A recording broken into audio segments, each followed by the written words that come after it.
Sophie Menu, vous allez nous parler maintenant d'un mets peu connu encore, même si on en entend parler de plus en plus ces dernières années, à savoir la poutargue. Alors, moi j'en ai déjà mangé dans des restaurants, mais pour rien vous cacher, j'en ai jamais cuisiné, enfin mis dans les assiettes, c'est chez moi en tout cas. Et je suis certaine que vous allez m'aider à remédier à cette situation. On vous écoute, Sophie. Tout à fait, Mélanie. La poutargue, elle a deux noms, hein. Poutargue ou boutargue, les deux se disent en France. C'est un produit qui intrigue, venu de la mer. Alors, on l'appelle parfois le caviar de la Méditerranée. Sa saveur puissante et sa rareté donne forcément envie d'y goûter. Alors, je vous ai apporté une poutargue de haute compétition. Déjà, regardez comme c'est beau la boîte. Magnifique, hein, c'est vrai. Alors, on dirait une carotte. Ouais, non, mais non, le designer a joué en fait sur une poutargue. C'est trop beau. Et c'est une jeune femme qui s'appelle Florence Châtelet qui a décidé de mettre en avant tous les petits producteurs de produits un peu rares. Faites-nous passer ce coffret qu'on regarde un petit peu. Je vais vous passer le coffret, puis je vais vous. Alors, elle nous a envoyé 2 sortes de poutargues. Mais on va déjà commencer à parler de ça. Alors, mesdames, si je vous dis mulet, vous me répondez quoi? Coupe. C'est vrai. C'est pas un âne. Hein, moi, je pensais à la coupe mulet. Moi. Oui, la coupe truc mulet. avec un truc entre l'âne et le cheval. Oui, oui, c'est ça aussi. Mais c'est aussi un poisson. Et ce poisson, c'est ce poisson qui m'intéresse pour vous parler de la poutargue, parce que c'est les œufs de ce poisson très recherché, avec lequel on élabore ce produit qui est devenu un produit de luxe, mais qui au départ était un produit très populaire. En arabe, boutarga signifie œufs de poisson salés et séchés, c'est-à-dire conservés dans la saumure. C'est encore le cas. Alors en France, comme je vous l'ai dit, on l'appelle boutargue ou poutargue. En Italie, on l'appelle botarga. En espagnol, pareil, avec un T en moins. On la trouve principalement, ce poisson se trouve principalement sur le bassin méditerranéen, quelquefois aussi en Atlantique et en Mauritanie. Alors, parlez-nous de la poutargue que vous nous avez apportée. Alors, comme je vous le disais, Florence Châtelet, elle a eu envie de faire un produit le plus pur possible, loin des sirènes d'ailleurs du marketing, et elle a remis en avant ce produit qui est très simple, hein, puisqu'on pêche le poisson, et elle a fait ce qu'on appelle la slow maturation, c'est-à-dire une maturation très douce qui combine affinage, fumage et fermentation. Alors vous allez goûter. Alors, il y en a 2. D'accord. Alors je sais, vous, Julia, vous adorez la poutargue, je crois. J'adore ça, les pâtes à la poutargue, c'est délicieux. Exactement. Alors celle que vous avez, c'est une poutargue qui a été maturée seulement 1 mois et elle est encore molle. Alors, et je décris un petit peu pour nos auditeurs, ce sont comme des poches en fait, remplies d'œufs de poisson, des œufs de poisson qui sont de couleur orange. Vous avez peut-être déjà vu ça. Il y a des poissonniers qui en vendent aussi. Hein. Moi, j'en ai chez. Il y a des poissonniers. Je vous fais goûter aussi, Benjamin. Vous faites passer. Comment ça se fabrique alors? Alors ça, c'est à Martigues en France en tout cas, hein, qu'on la prépare depuis plus de 5 siècles. On pêche les mulets avant que les femelles rejettent leurs œufs, quand elles sont bien pleines. Une fois pêchées avec les mains, tout est artisanal. On prélève la poche très délicatement, on la rince, on la pose sur des cristaux de sel qui vont durcir cette pellicule qui entoure les œufs. On va la laisser sécher comme ça un petit peu. Et ensuite, on va la déveiner comme un foie gras. Ah oui. Et on laisse sécher encore sur des clayettes pour suspendre ensuite et continuer en fait le séchage. Pardon. C'est pas facile à dire, séchage. Non. Mais on peut la trouver où cette poutargue alors? Alors comme Mélanie disait, on la trouve maintenant plus facilement chez des poissonniers, dans des épiceries fines, dans des épiceries spécialisées sur les produits de la mer, dans les supermarchés et sur l'épicerie en ligne de Florence qui s'appelle DSA. DSA, ouais, d'accord. DAEHESA, donc on peut l'acheter en ligne comme ça. Pourquoi c'est si cher? Pourquoi ça, vous disiez le caviar de la mer, pourquoi c'est si cher? Mais pourquoi parler d'argent? C'est vrai que c'est cher parce que d'abord, alors son prix oscille selon les années entre 160 et 220 euros le kilo. Wow, c'est cher. Hein. Donc c'est vrai que c'est cher, mais il faut des gros œufs pour faire de la bonne poutargue, donc difficile à trouver. Les mulets gris qui servent à faire cette poutargue sont de plus en plus rares. On les trouve en Espagne, autour de la mer Méditerranée, Atlantique, au Maroc, aux Canaries. Mais ce que je voudrais dire, c'est vrai que c'est cher, mais on l'utilise très peu en fait. Bah oui, c'est comme pour le caviar puissant. Finalement. Hein, si on en utilise une petite tranchette très fine et ça suffit sur une petite tartine de pain là, avec un peu de beurre, c'est délicieux. Moi j'ai acheté de la poutargue aux truffes pendant les fêtes. Qu'est-ce que vous en pensez? Je ne voudrais pas me disputer avec vous, Mélanie. Non, mais j'étais pas convaincue non plus en goûtant. Hein. Finalement, je suis débordée par les saveurs un peu artificielles finalement en plus. L'aromatisation n'a aucun sens dans un produit comme ça, qui est un produit d'une pureté extrême. En plus, où vous mangez de la truffe, ou vous mangez de la poutargue. Mais pas les deux ensemble. Pourquoi mélanger les deux? Et puis surtout, ça coûte un bras. Hein, exactement. Je vais vous rassurer, Sophie, j'ai également une poutargue toute fraîche et sans rien, sans aromatiser, pas du tout aromatisée dans mon frigo. Je vais en faire quoi alors vous pouvez, c'est très simple, soit apéro, vous sortez un petit blanc de Provence ou un petit c'est rare qu'on fasse l'apéro chez moi, c'est dommage. Ça, il faut voir avec votre mari. Et vous les coupez en lamelles très fines et vous faites comme je vous ai proposé là, c'est-à-dire sur du pain, sur du beurre. Un dîner de dernière minute, vous faites cuire des spaghettis al dente. Vous rajoutez un peu d'huile d'olive, ça sent déjà les vacances et l'été. Vous rajoutez quelques lamelles de poutargue. Moi, je pense que ça va finir comme ça chez moi. Ou vous la râpez quand elle est sèche. On la râpe. Sur des œufs brouillés. J'ai une microplane, ça sera bien là-dessus. C'est génial. Avec la microplane, c'est génial. Sur les œufs brouillés. Sur des œufs brouillés, c'est super bon, un peu comme on met de la truffe d'ailleurs sur les œufs brouillés. Là, mettez de la poutargue.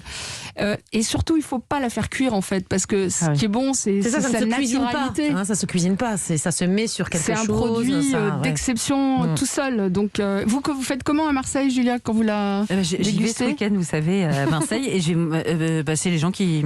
Je vais dans un restaurant. Pour elle. Je vais dans un restaurant. Tout d'un coup, je me disais, Julia, ça y est, c'est mis à la cuisine. Non, mais par contre, il m'arrive d'avoir de la poutargue à la maison. Et effectivement, comme je suis une très mauvaise cuisinière, il suffit de couper la poutargue et mettre des petits bâtonnets. Les gens se servent. Et vous l'avez déjà fait, ça? Bien sûr. Vous voyez, voilà. Je sais couper des cure-dents.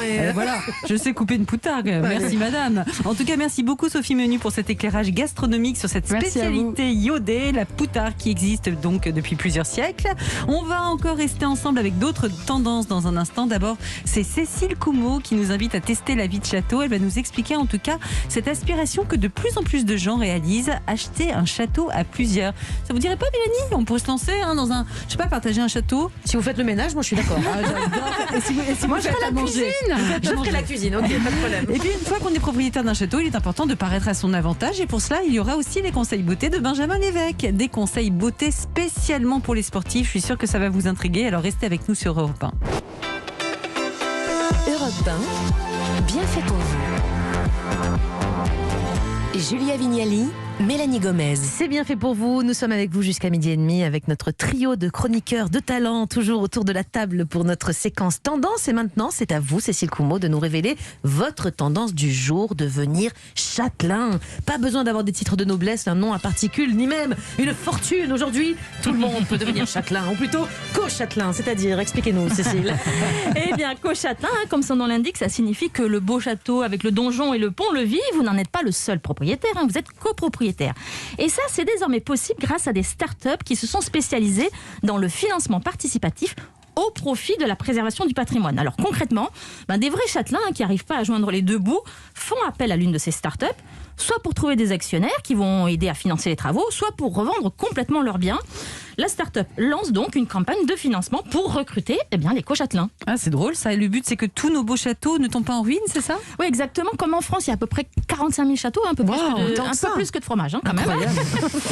Vous imaginez bien que l'État, il n'a pas les moyens de tous les rénover. Donc, le château de la Motte-Chandonnier, par exemple, vous ne connaissez pas? Non, du tout. Moi non plus. Et cet édifice du 19e siècle, qui est situé dans la Vienne, il méritait vraiment d'être sauvé, comme nous l'explique Romain Delhomme, le cofondateur de la start-up d'Artagnan. C'est un château de conte de fées. On a l'impression qu'il a été dessiné par Walt Disney il y a une centaine d'années. En fait, c'est un château dans lequel il y a eu un incendie en 1932 et depuis qui a été complètement laissé à l'abandon avec une nature qui a repris ses droits à l'intérieur. Et lorsqu'on ouvre les portes du château, en fait, il y a toute une nature, une végétation qui a poussé de manière complètement harmonieuse avec le château. Et en fait, il y a ce spectacle féerique qu'on ne voit nulle part ailleurs avec l'architecture et la nature qui s'entremêlent et qui grandissent finalement dans une grande bienveillance quand on ouvre les portes du château et qu'on voit des arbres qui culminent à une quinzaine de mètres de haut et qu'on voit qu'aucun de ceux-là ne sont dangereux pour la structure du monument, on se dit waouh. Les propriétaires de la Motte-Chandonnier sont plus de 20 000 aujourd'hui et de 115 nationalités différentes. Mais Cécile, il faut investir combien pour avoir le titre de ronflant co-châtelain? Alors c'est variable évidemment, mais chez D'Artagnan, le billet d'entrée, si je puis dire, est de 59 €. Ça va, c'est tout le monde va acheter là. On achète lequel?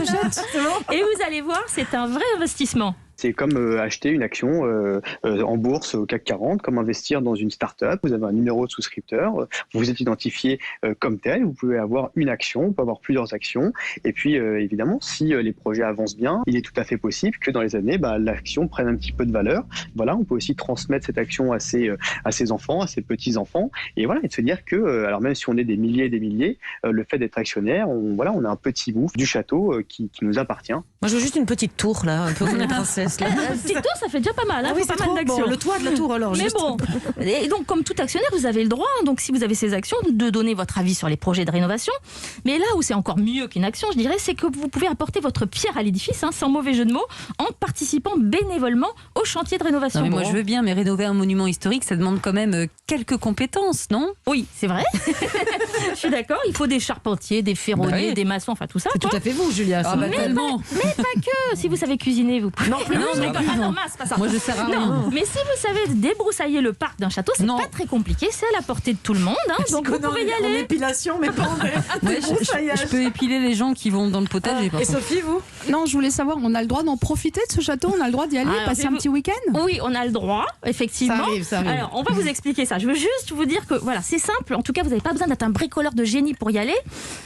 Écoutez, François Haussin, qui est co-châtelain, il anime le réseau de bénévoles. Il se souvient encore d'un couple qui est venu donner un tout petit coup de main. Le monsieur, il avait une canne, il avait un peu de mal à marcher. Et ce jour-là, on avait à broyer beaucoup de végétation qu'on avait mis en tas suite à l'ensemble du débroussaillage qu'on avait fait au préalable. Et ce couple, il se tenait par la main et le monsieur, il tirait une branche. Et voilà, il a fait ça dans son après-midi et j'ai trouvé ça formidable. Et moi, ce que je retiens d'abord de cette histoire, c'est cette aventure humaine qui est formidable. Des gens qui viennent pour apprendre, il y en a qui savent, il y en a qui savent pas, on prend les gens comme ils sont.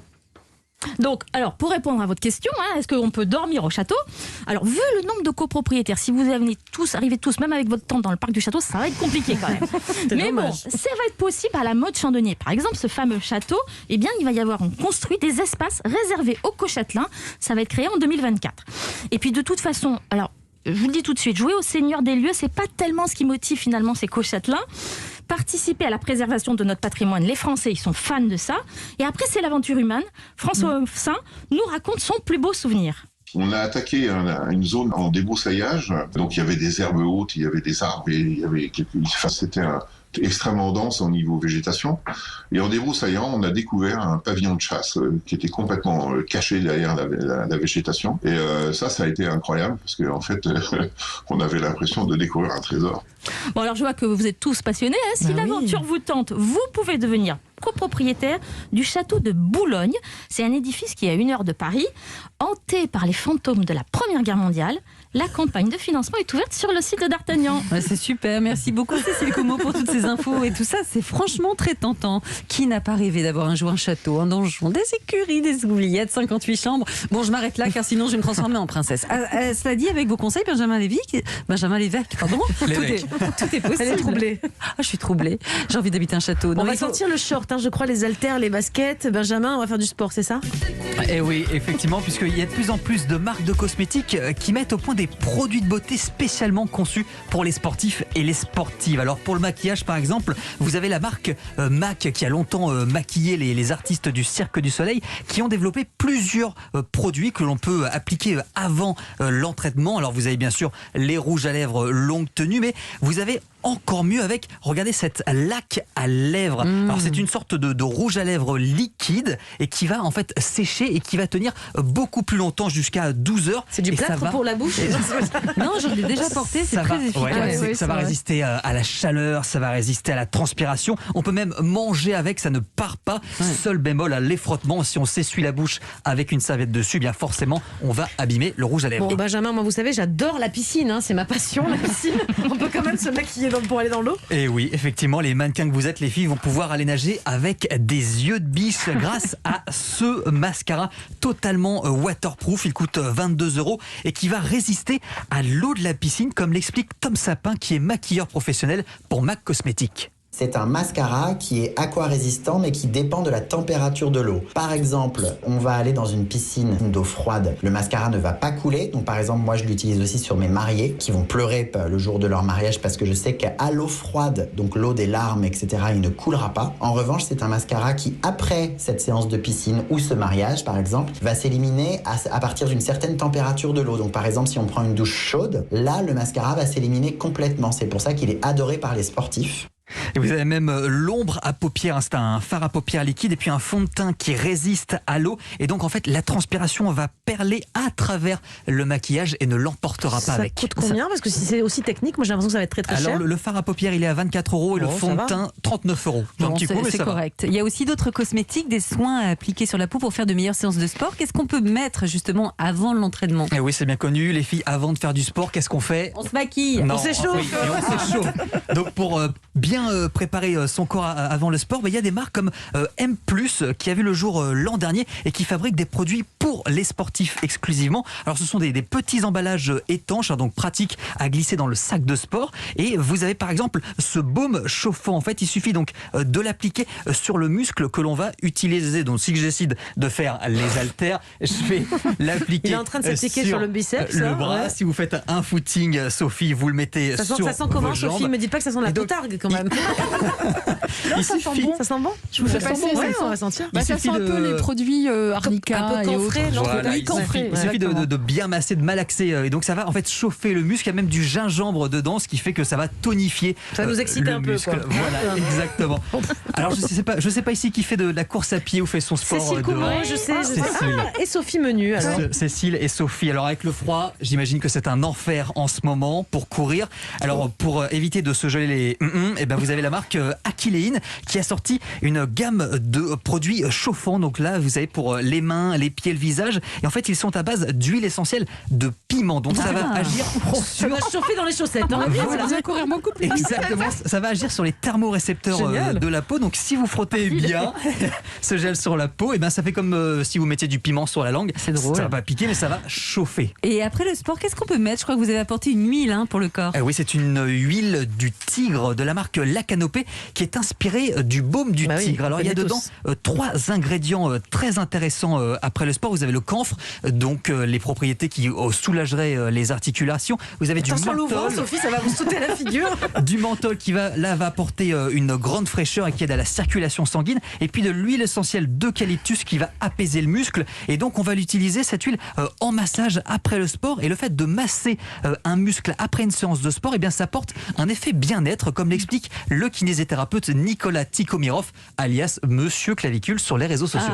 Quand on masse, on va augmenter le flux sanguin, la circulation sanguine cutanée, et ensuite on a un effet qui est aussi neurologique au niveau des réflexes en diminuant l'excitabilité neuromusculaire dans le muscle. Ça a pour conséquence de diminuer les douleurs musculaires. Quand on a fait du sport, on a souvent mal, on a des tensions, donc il ne faut pas se priver de quelque chose qui pourrait nous faire du bien.